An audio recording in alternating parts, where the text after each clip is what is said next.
snap.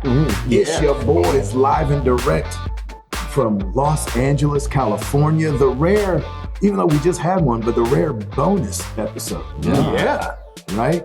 Not so rare anymore. Not so rare. We just have more on the medium side at this point. But we are doing this bonus episode. Thanks for being there. This is Gabe, Ed, Chris, Tim. Hello. We're all here. You can catch us over on youtube.com if you want to see the video version of this little chatty chat.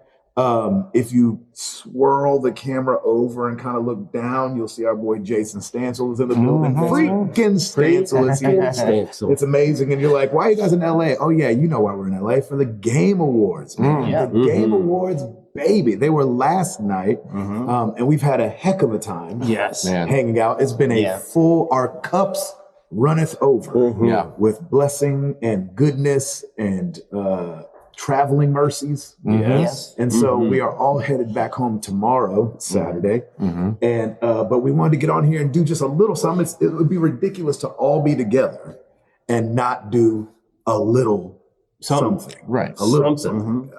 We almost didn't. And we're tired. And I'm gonna tell you why. It's because we're old. We're old and tired, and our bodies are 2 hours ahead of the time zone in LA.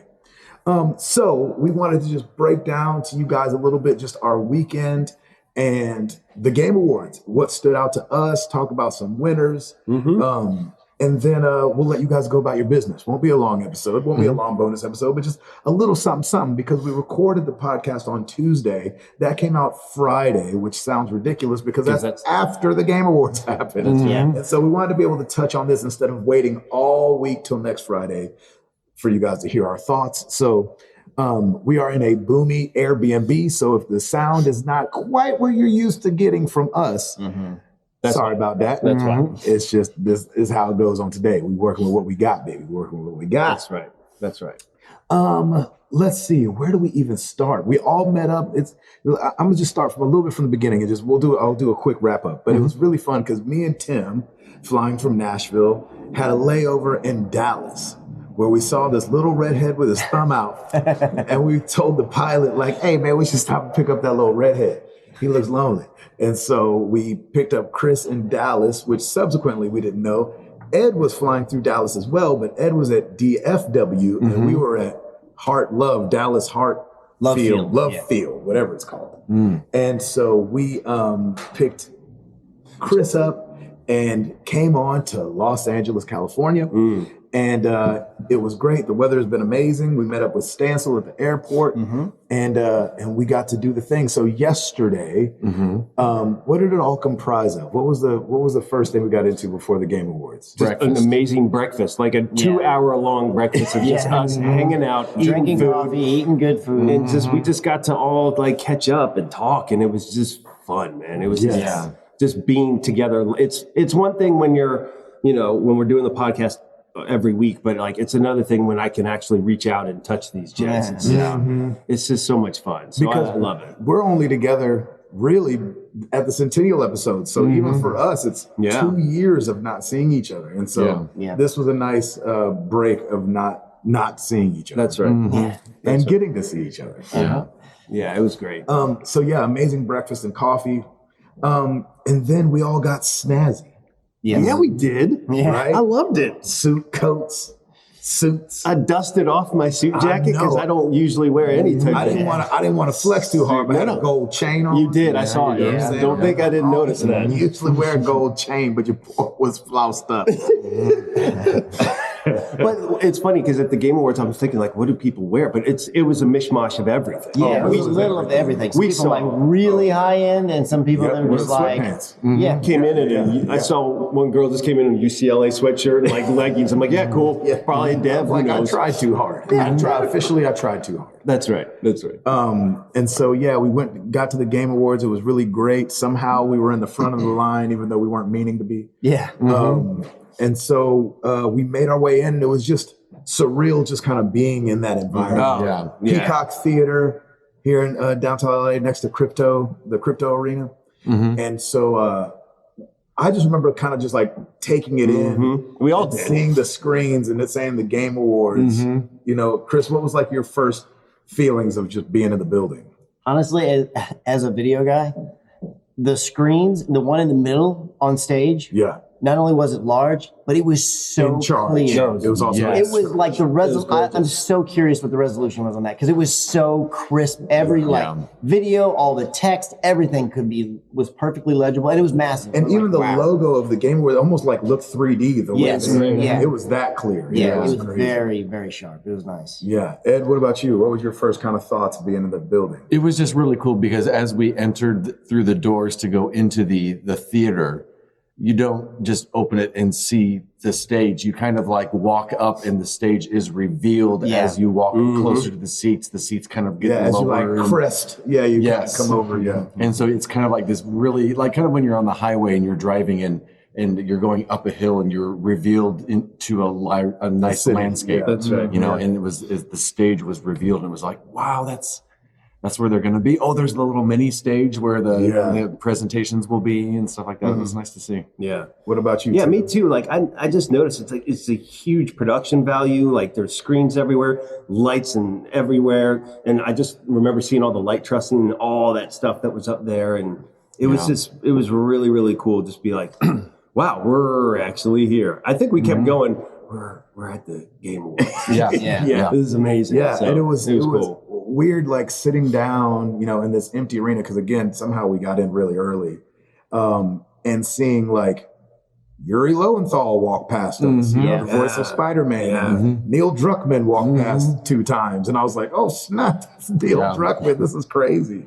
And then, of course, you kind of recognize some, content creators that you've seen and industry people, walking up and down the aisles, and you're trying your best not to grab somebody because you're trying to keep it cool. Yeah. That's right. You have the Game Awards. What do they say when somebody scores a touchdown? Keep it cool. Act like you've been here before. That's right. That's right. But also keep it cool. You're close, sports guy. You were really close. So we just wanted to jump in and tell you guys kind of what stood out to us when it came to the world premieres and things like that. And so, Chris, I'm gonna start with you because you're looking at your phone. Yeah. What's something that stood out to you? Maybe we'll go around. Maybe just do one. Yeah, I'll do. And then we'll move on. How about that? Sounds good. I mean, I was elated to see more seemingly stuff that we hadn't even seen before of Hellblade 2. Oh yeah. I was just at least a little bit disappointed that we didn't get anything further than a 2024. I mean, I at this point, beggars can't be choosers. I would have loved it to have been like fall 2024 or summer or something to get nailed me down to a little bit more narrow, considering that game was originally announced at Game Awards 2019. Really? But it looked really good, and I'm excited for it to finally be here. So at some point next year, I'll be playing that game. And maybe they'll surprise us and be like, it's coming in April or something crazy. Yeah. You think there's a chance that it's first half of 2024? I do. I mean, just considering how long they've been working on it, I think it's possible. Now, I know they're not like a massive team, but still, I mean, I think at this point, I'm more hopeful for that than I am the latter. It looked really good and really violent. I was telling these guys, I was like, I don't remember the first Hellblade being this violent. I played it, played through it, loved it. Chris brought something up. He said the first one was really puzzle heavy too, which I didn't remember. It had a lot of puzzle stuff, and the what combat was in there, which there wasn't a ton, but it was kind of similar. It was pretty violent, but it was really good combat. And that's why it was my favorite part of the game. It just happened to be kind of what was least in the game. Obviously, it's big on atmosphere, or at least the first one was really big on atmosphere. And then the puzzle stuff kind of there because it's all about mental health and like dealing with internal struggles and everything. So it seemed like those games, I know everybody's headphone people except for me, but that felt like a game that you definitely wanted to play in surround sound. How they mapped the sounds in that game was just incredible, crazy. Yeah. Well, and one of the things I picked up in watching all that, her name's Senua, right? Is that her name? Is that it looks like she gets the crap kicked out of her too. I had Tomb Raider vibes. Like, if I die, this poor girl's gonna get absolutely pummeled. And so I have this vision of her. This is gonna be rough. It's not gonna be a smooth journey for you at all. Yeah. But I love that. I really like that whole time I was watching that. I'm like, do I need to get an Xbox now? Is that what needs to happen? So it's very possible, but I can wait until, quote, 2024 at this point. Yeah, but I was happy for you because I knew you wanted to see something Hellblade. Right. Tim, what's something that stuck out to you? So here's a surprise. Brothers. Brothers A remake. Tale of Two Sons. I played it. I want to say it's got to be 6 or 7 years old, at least. And Yeah. somebody, It's gotta be more. maybe even more. I mean, I played that in my old house. And so it's got to be like at least 8 or 9 at this point. But they're remaking it. I'm really excited about it. This is a game that I definitely am going to play again. I thought that the way that they did it with the one stick being one brother, the other stick being the other brother, it's a little challenging and weird at the start, but once you get it, it kind of starts to flow a little bit more. So I'm actually really excited for that. I think that's going to be a nice, like a creeper that I didn't expect at all. And I was like, oh, this is going to be great, and I will play it again. Yeah. So Nice. Eduardo. I told Sarah before we came out here, all I want to see is a musical performance from Alan Wake 2. And And I showed her the section of the game why I wanted this thing so badly. And it was exactly what I wanted. that's It was so great, exactly man. what I For know. people that missed the Game Awards, what exactly was it?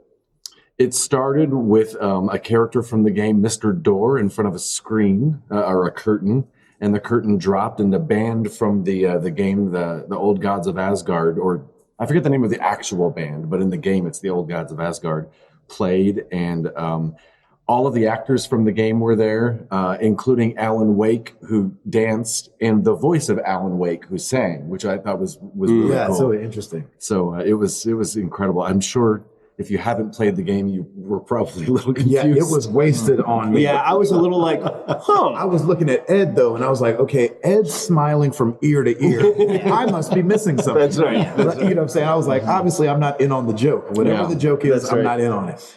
But Ed is totally in on it. So Yes. he's going to have to spoil it for me and tell me why that was such a big deal. Yeah. so cool. But it was a musical number. It Yeah, was Like, it doesn't get any more musical number than this thing was. absolutely. I mean, from like kind of the carnival barking at the beginning to the curtain dropping to them, I mean, on the ground, kicking legs up. Oh, yeah. The whole Yeah. thing. Grown men.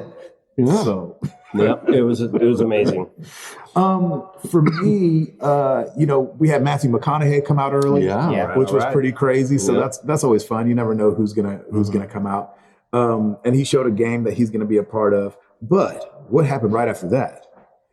And it made me stand up physically. Yes, Yeah. it did. That old God of War Ragnarok free DLC. Yeah. Yes. And right. so they kind of are showing this, I forget what it is, like a chair and It some was a ice or something throne. like I think that, it was a throne in water. Yeah. In the lake. It was in the lake. And then Kratos comes into frame. And I was Everybody went ballistic. I was like, wait a second now. Just the wave of shouting that rushed Everybody over you. freaked Oh, out. man. and that's one of the things too that I'd want to share is that, like, Chris put it the best way yesterday. He was saying, when you go see a comedy show live at the theater or in the comedy club, it's just way different than watching it from home. Yeah. And I felt like the Game Awards was a lot of that same thing. Yeah. so where- much more energy. Oh man, you So just much more. felt the energy. So stuff that I might have been sitting like this at home watching, I was really engaged with because of the chatter that was around us and stuff like that. But yeah, God of War Ragnarok free DLC. Yeah. Valhalla. And I think the numbers came up really late. It was like December 12th, 2023. Yeah, We're like, everybody was wait, like, what is going on? There was an extra pause on the 2023. Yeah, either. yeah. Like, Yeah. Are you ready? Yeah. And so I think It was genius. It I was remember genius. saying to Ed, because Ed was sitting right next to me, I was like, wait, what could this be? It's too soon. It's like, what are they doing? And so for it to be DLC and then for it to be free, and it seems like it's going to be some kind of roguelike thing. Right. You go and you hear your boy Mimir say, well, that's not how that was supposed to happen. Let's go again. Yeah. And so you're like, okay, it's going to be a roguelike something. Yeah. But I just thought that was awesome. It was And it does great. look like it's going to be Kratos only, so no like Atreus. I didn't see no it. Yeah, I didn't see any of it. Looking But like, Mimir. Yeah, Yeah. Mimir and Kratos. I guess only Kratos doing damage because Mimir can't do. He can spit at him or something. That's about all he can do. He can't do much else. You What can else? tell a good story. Is what Yeah, that's right. Yeah. That's right. What else, Chris? I mean, obviously all the OD stuff with Kojima. Oh, I was That so whole happy reveal, for which you. I knew that. Well, I didn't know that they were going to talk about As the you're Xbox wearing the game. sweater. Yes, I figured that what they would do is there was a lot of chatter about that there might be another Death Stranding 2 trailer, which is like, would totally make sense that he would have edited another one and want to present it here. There wasn't anything Death Stranding 2. Yeah. And because that game hasn't even dropped yet, I just didn't expect whatever the game he was working on with Xbox was going to be like way after Death Stranding 2 is done. So I just didn't expect to really hear anything else. So when they started showing stuff, I was like, well, maybe this is the Xbox game because this does not feel like Death Stranding at all. This is something totally different. And he had not, the trailer itself was very like Kojima, like early, it's just faces, like you don't know anything about what the game is. But then he came out and talked about it. And then Thank you, Eduardo, the old man in the group. His phone turned on 11. finally, It's a reminder us all to turn our phones down. and just the whole, you know, he always does things big, and the whole like creepy box thing in the middle of the stage, and it comes out of that, and then the whole like one more thing, if you will, where and then Jordan Peele comes out of it and talks about it and everything. I was just like, Amazing collaboration. yeah, all that stuff. A perfect idea to collaborate with him. I was going to and- say, not yeah. just to talk about the game, but to talk about the fact that he's collaborating with Kojima on a game. Which is incredible. And it's crazy because Peele was saying, like, look, this is something that you've never seen before in gaming. I feel like a lot of people said the same thing about Death Stranding prior. It's just weird how he's just continuously able to do these things that people recognize as this is just something's different about this kind of thing. You know, it's interesting. I think Kojima has got everybody's trust, right? And so he's able to push things in a direction that not everybody can. And so I think, you know, we talk about Toby Mac, my boss, in the Christian music realm, where it's like, we trust him with fast songs and popular songs where maybe a lot of Christian songs will be slow and mid-tempo, but we trust Toby and we trust that he's going to, you know, bring it. So I feel like Kojima's kind of got that hall pass where it comes to like, hey, you cool if we get weird, right? Xbox is like, you're Kojima, I mean, you're weird, baby. That's exactly, Kojima equals weird, I think, on a lot of it. But this was one that I was like, okay, again, do I need to get an Xbox for this too? Because it looked, I mean, even just that little teaser, the acting in it was really, it was super intense. Whoops, sorry, I just bumped the thing. It was super intense and it was fearful. Like you felt everything that they were doing. I'm like, holy cow. And there was a really creepy sound that was going on in the background too. And I was like, wow, this is legit. And for Jordan Peele to say that it's going to be creepy. Yeah, for him, I was like, yes. Okay. Great, I'm not playing. Yeah, you're not. You're definitely not playing this. And I do have, which I don't think we knew until now, that the game he was working on with Xbox Studios was going to be a horror game. It makes sense because obviously he went down the road with PT, so you knew he had that inclination to want to do something. But I mean, I'm kind of like Gabe, where I'm not really much for the scary stuff, You're not. but I'm still going to buy it. course. But whether or not I'm going to play it, I don't know. really. We're gonna Yeah. I mean, we'll just have to see how freaky it is. I mean, but I will buy whatever it is. Yeah. And the fact that Jordan kind of teased at, you're not going to believe who else is working on this. Yeah. But we can't say. And That's I'm what like, I'm super Come on. like, Yeah. this is going to be It's going to be Satan. it's a, right. It's a, it's a Guess who else worked on cocktail. this? You would never guess. That's right. Satan. The devil. Yeah, Turns out, that's right. He's a horrible person, but great at coding. Yeah. Great at the scary He's a stuff. good dev. Yeah, exactly. Yeah. He's a good dev. Good job. There it is. What else, Tim? What's something stuck out to you?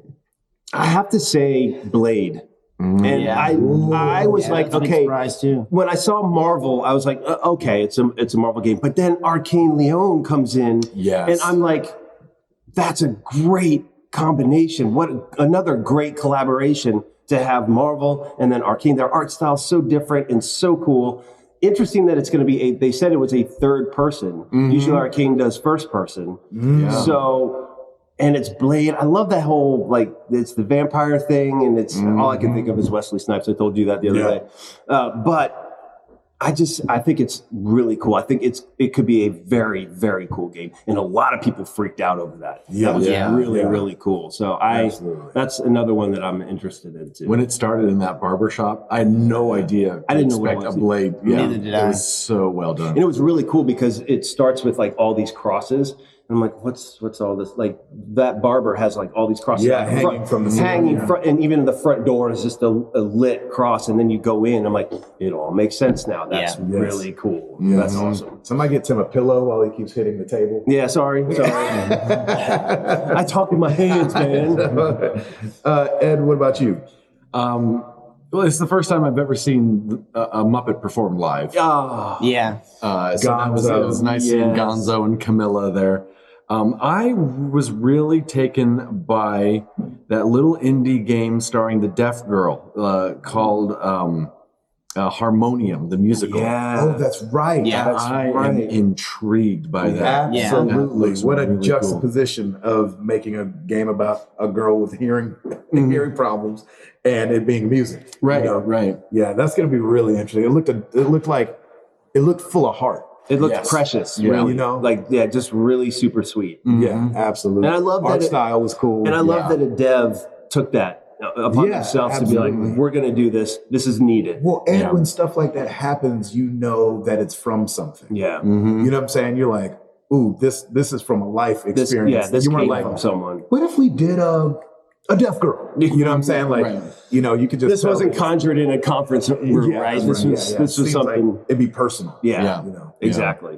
which I think is the best stuff. Yeah. Maybe it isn't always the most popular thing, Right. but I think that's some of the best stuff. Yeah.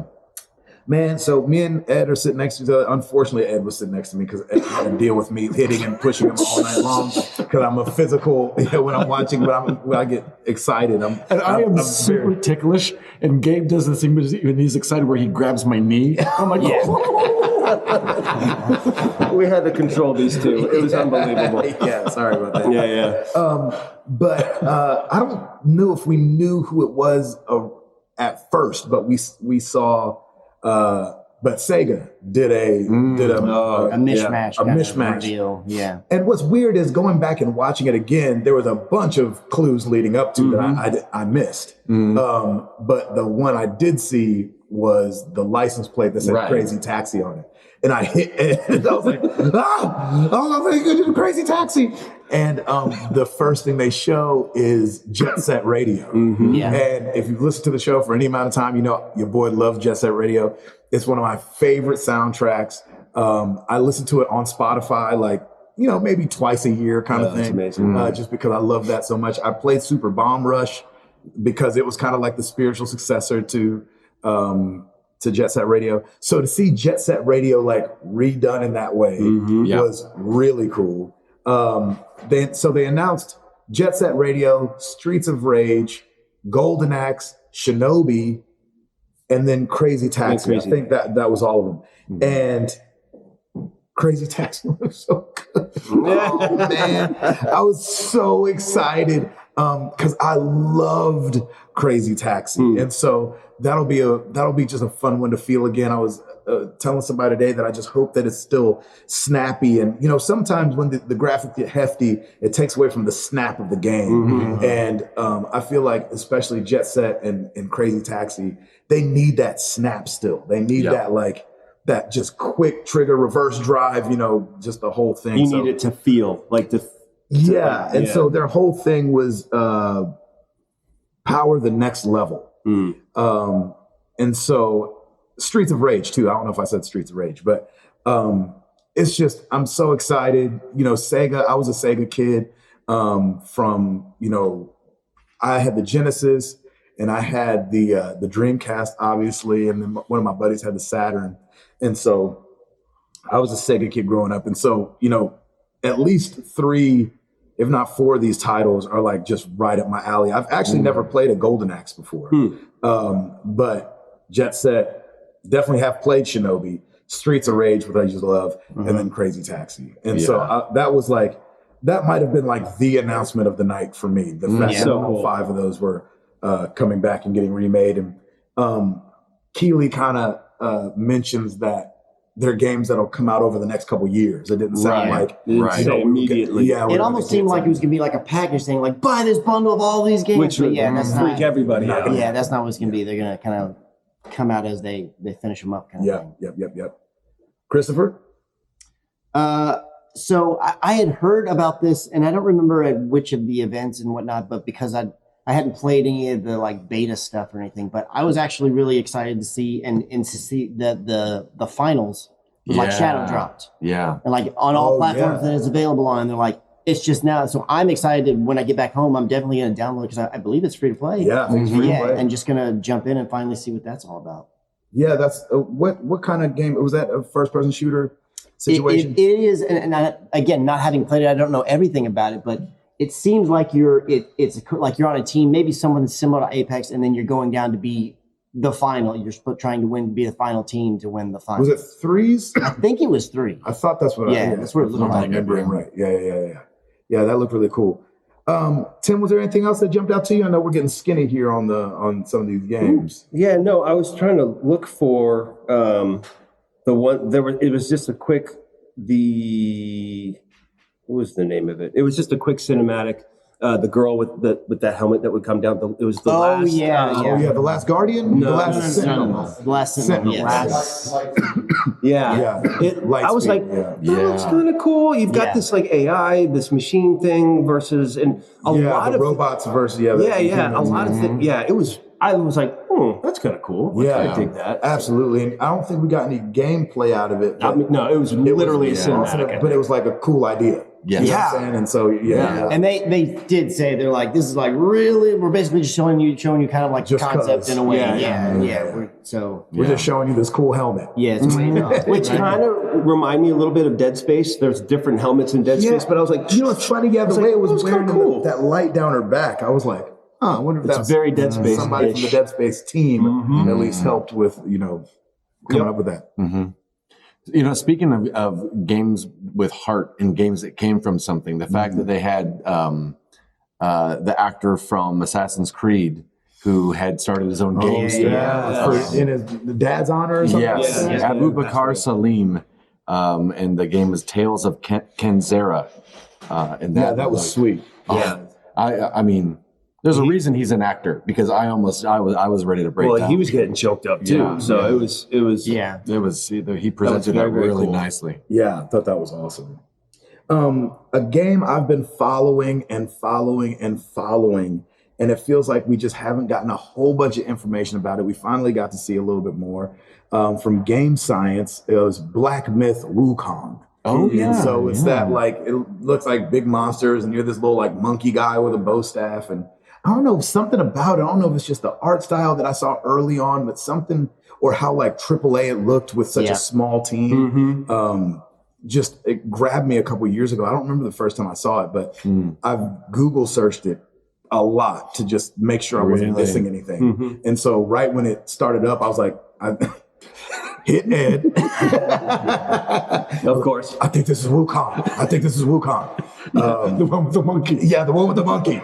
And so the monkey person guy. Yeah, that's what it was. And so super excited about that. We finally got a date, at least I didn't know it, August 20th, 2024.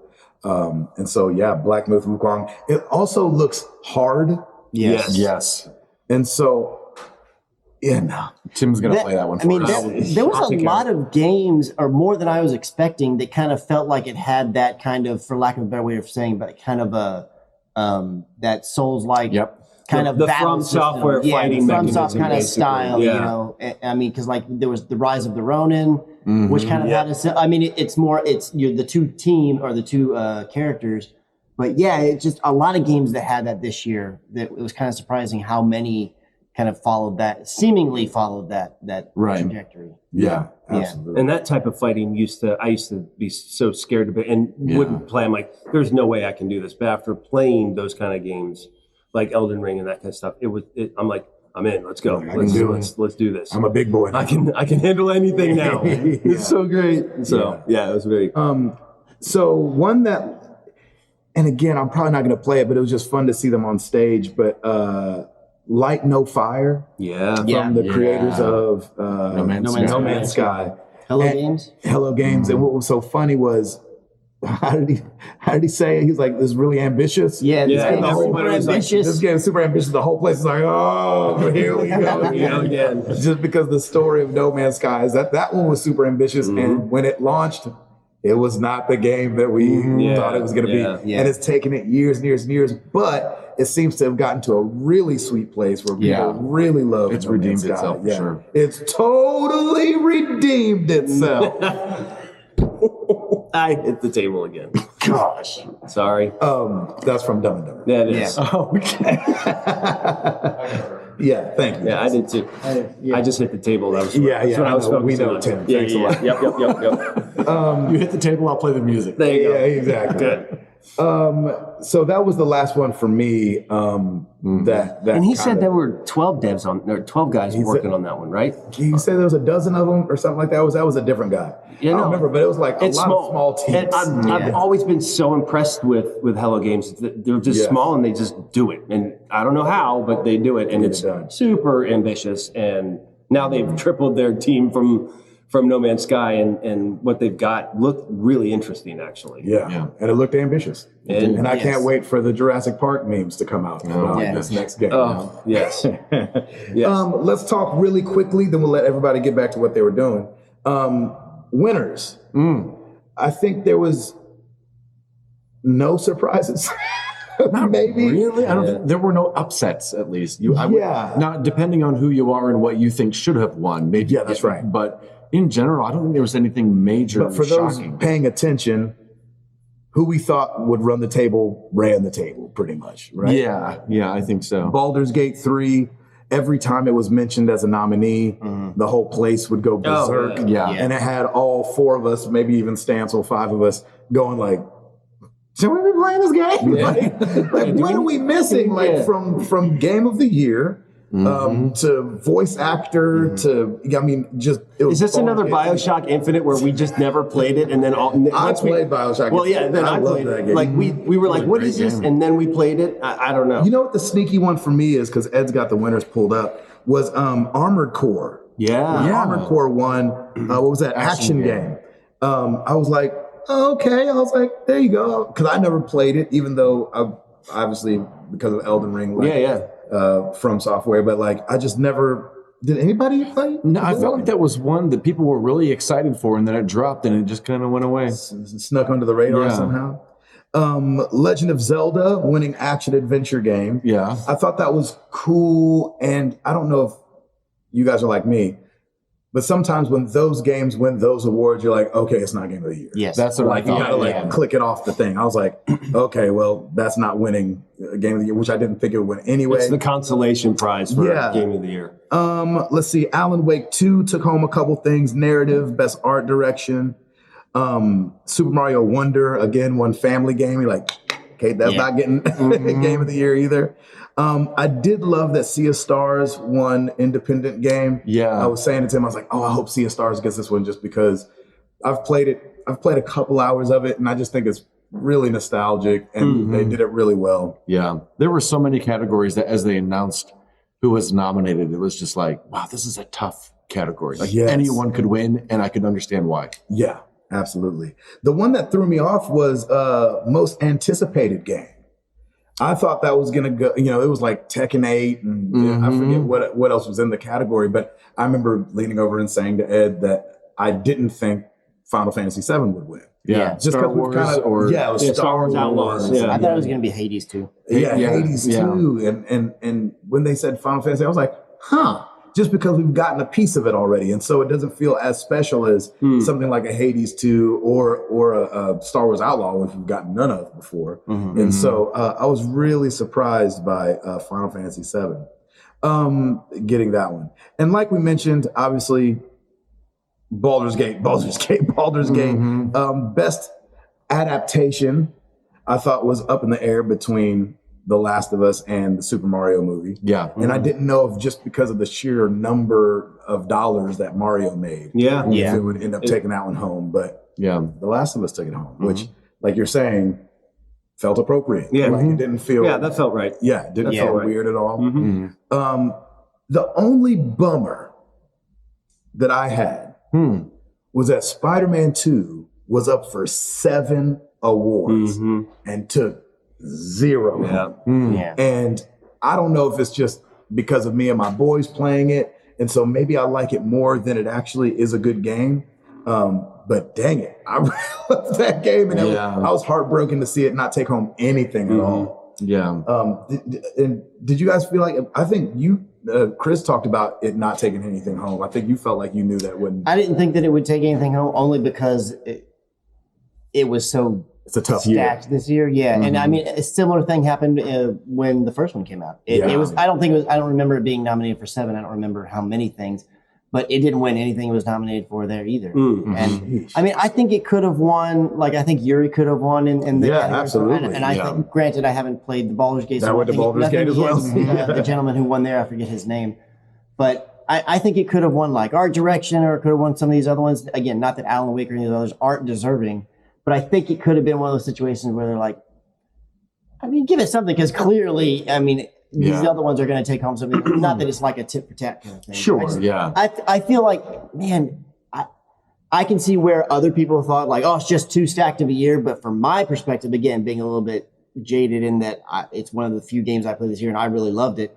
I just wanted it to get something. For it to get nothing. I mean, granted, it's always great to be nominated. You know, the old saying, like, I'm just happy to be nominated kind of thing. Yeah. But you really want I to really win. want it. Yes, absolutely. Yeah, you want to win something. Just some little accolade. I like that, because didn't the first Spider-Man do the same thing?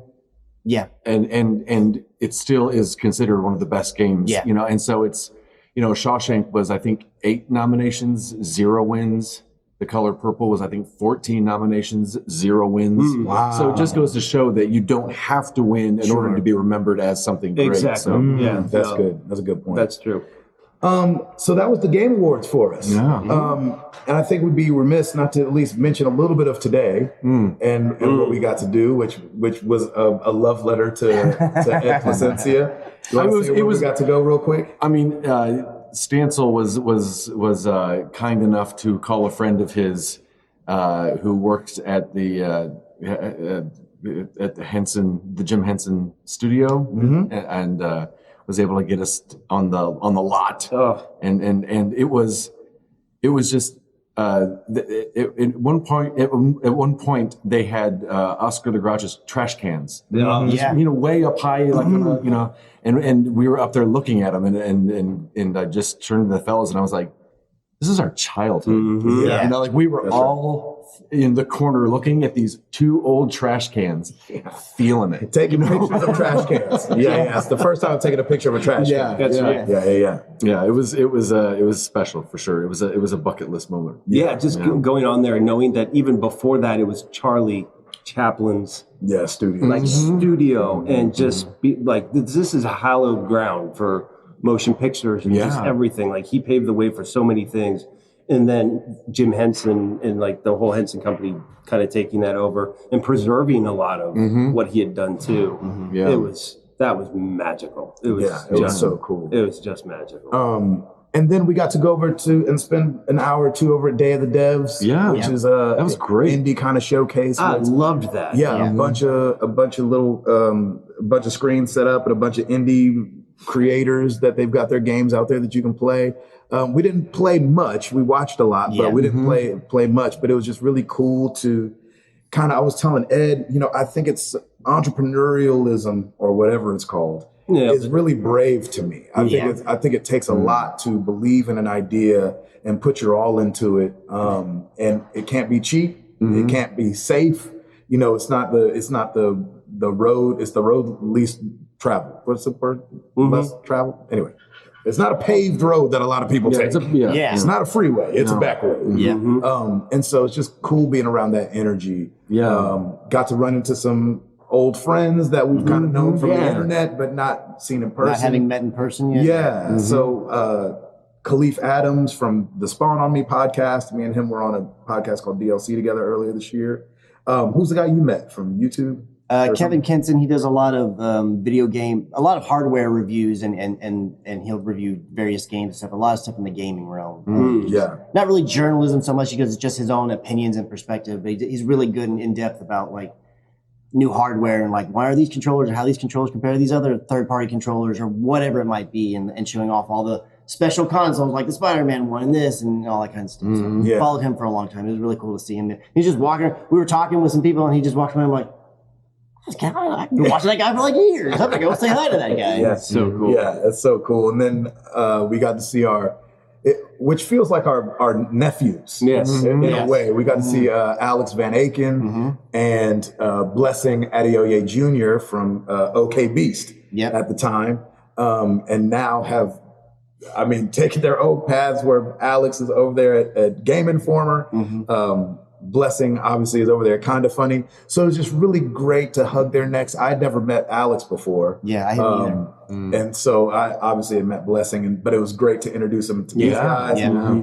And there seemed to be a real, like, with Alex too, and with Blessing, it was a really like cool little love fest that kind of went on. It was really cool for me to watch because Gabe and Tim were the OGs, and it was really cool to see what you guys started and planted.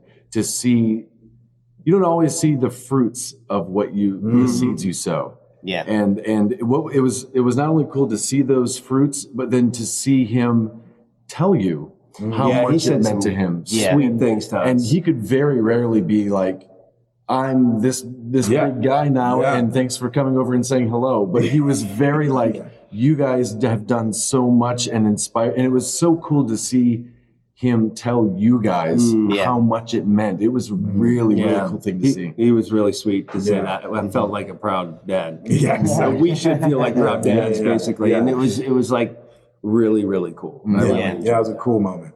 it. Yeah, I enjoyed it. So that's it. That's our weekend. We head home tomorrow. Yeah. And then we'll be back together in March. Yes. Yeah. March 17th. Be there, episode 600. Oh, snap, crackle, and pop. So thank you guys for being here on this little bonus episode, and we will holler at y'all later. Anything else? Am I missing anything? No. Love you guys. Have fun. Love you guys. Let's do this. It's been great. Peace out.